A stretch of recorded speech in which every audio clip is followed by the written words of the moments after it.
ناراض نہ ہو جایا کرے کہ جناب کسی سے عہدہ لے لیا گیا ہے یا کسی کو دے دیا گیا ہے یا کسی سے ملاقات ہو گئی ہے اور کسی سے نہیں ہوئی.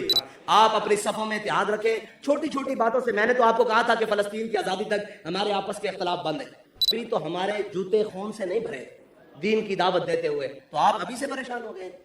ابھی سے آپ کو پریشان, ابھی تو ہمارے دان سامنے والے سلامت ہیں. امام الانبیاء کے اسی دین کے لیے حضور کے سامنے والے دان سے شہید کیا گیا. کہ ہم اپنے بنائے ہوئے قول اور اپنی بنائی ہوئے ذہنیت کے اندر محدود ہو کر کہتے ہیں کہ جناب فلاں نے میرے چچا جان کا فاتحہ نہیں پڑھا, فلاں نے میرے ساتھ میرے دادا جان کی تعزیت نہیں کی, فلاں میری خوشی کے موقع پر نہیں آیا, فلاں میرے غم کے موقع پر نہیں آیا, لہذا میں یہ کام کیوں کروں. حالانکہ اسلام ان چیزوں کے اندر مقید نہیں ہے. اسلام شخصیات کے اندر مقید نہیں ہے. اگر ہوتا تو پھر حضرت کعب بن مالک کے ساتھ جب حضور ناراض ہوئے تو امام الانبیاء علیہ تحیت والثناء نے فرمایا کعب بن مالک سے اس وجہ سے نہیں بولنا یہ اسلام کے لیے چل کر تبوک نہیں گیا. یہ نہیں کہا کہ یہ امیر حمزہ کے جنازے میں نہیں آیا. آپ نے اس بات پر غور کرنا ہے کہ امام الانبیاء علیہ تحیت والثناء نے حضرت کعب بن مالک کے ساتھ جو مکمل بول چال بند کی, ان کا مکمل بائیکاٹ کیا ہر طرح سے, وہ کس بنیاد کے اوپر کیا؟ وہ اس بنیاد کے اوپر کیا کہ کعب بن مالک غزوہ تبوک میں کیوں نہیں شریک ہوئے. اس لیے اور اس کے علاوہ آج تک حضور نے کسی کے ساتھ ناراضگی کا اظہار کیا ہو دین اسلام کی وجہ کو چھوڑ کر, تو ہمیں کوئی آ کر ہماری اصلاح کرے, ہم ماننے کے لیے تیار ہیں. حضور نے جب بھی کسی کے ساتھ ناراضگی کا اظہار کیا دین اسلام کی وجہ سے کیا, یا کسی غزوہ میں رہ جانے کی وجہ سے کیا, یا کسی اسلام کے احکام کے چھوٹ جانے کی وجہ سے کیا. لیکن آج ہم اپنے چاچے اور مامے کے لیے, اپنی جبہ اور دستار کے لیے, اپنے نام اور القابات کے لیے, اپنے عہدے اور جناب اپنے منصب کے لیے ناراض ہوتے ہیں. جی کل میرے پاس تھا, آج مجھ سے لے لیا گیا ہے. میں نے کہا اگر مجھ سے پوچھو تو مجھ سے آج لے لو, میں کل بہتر کام کرنے کے لیے اور تیار ہوں. اصل میں ہم کام بھی نہیں کرتے, پھر اوپر سے ہم جناب احسان بھی جتلاتے ہیں کہ جی دیکھیں میں تو فیض آباد سے آپ کے ساتھ چل رہا ہوں, تحریک کے ساتھ, میں تو جناب فلاں سے چل رہا ہوں, فلاں سے چل رہا ہوں. حضرت کعب بن مالک پتہ ہے کون ہے؟ پتہ ہے کون ہے؟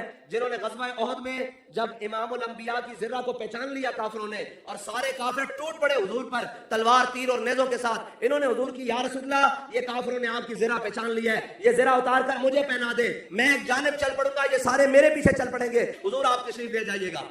یہ اتنی بڑی قربانی کے باوجود انہوں نے تو نہیں کہا حضور وہاں تو ذرہ بھی پہنی تھی, آج ایک غزوے میں نہیں گئے تو کیا بات ہو گئی. ناراض نہ ہو جایا کرے کہ جناب کسی سے عہدہ لے لیا گیا ہے یا کسی کو دے دیا گیا ہے یا کسی سے ملاقات ہو گئی ہے اور کسی سے نہیں ہوئی, جناب اپنے سے موازنہ کرنا شروع کر دیتے ہیں.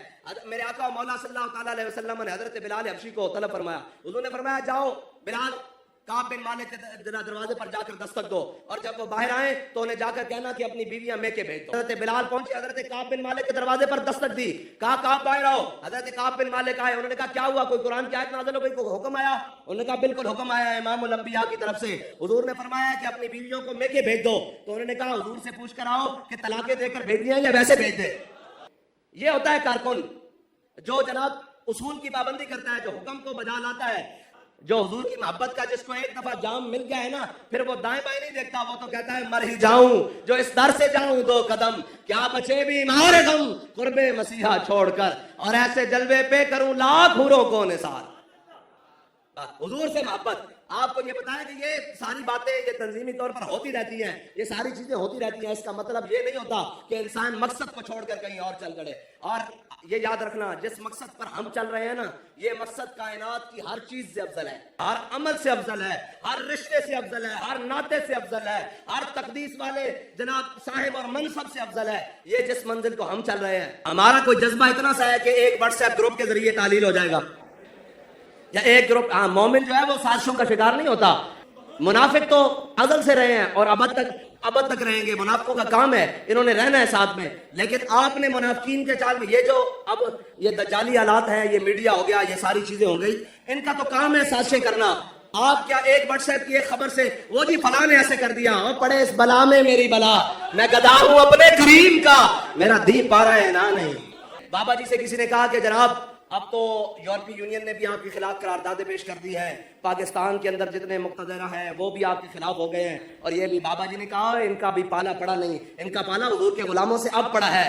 ہاں امتحان ہمارے ضرور آئیں گے, لیکن انعام بھی ادھر سے اتنے ہی بڑے آئیں گے.